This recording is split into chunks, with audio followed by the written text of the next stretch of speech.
When you're just starting out in your hypnotherapy practice, you need scripts and protocols. There's just too much stuff to keep in your head, and you haven't internalized all the processes yet because you're still learning. And that's okay. Practice is how you'll internalize things, but until then, you need a way to handle your scripts and protocols in sessions, because if a client catches wind that you're using a script, they could lose confidence in your abilities.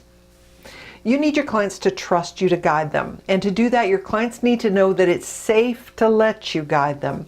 And if the client thinks that you're reading a script, they may start to doubt your abilities.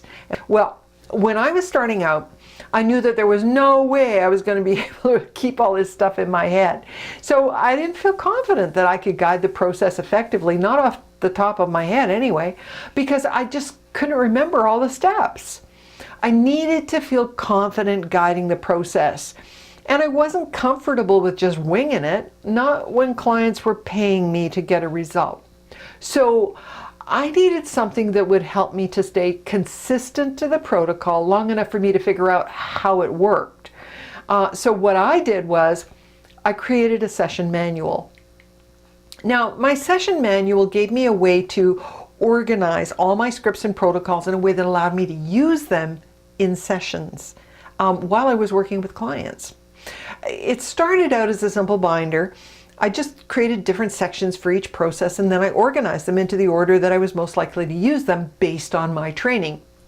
So each section had a tab, which made it easy to find a protocol just at a glance.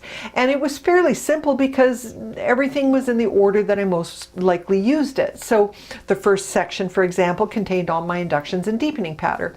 The next section was all my preliminary and diagnostic techniques. And after that came all my regression processes and protocols.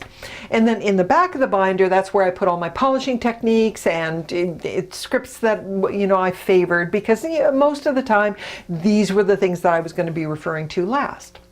So each of these categories, if you like, had its own section, and it was all organized in a logical order based on how I did things, how I'd been taught to do things. And this made it easy for me to find what I needed, and so I could refer to it when I needed it.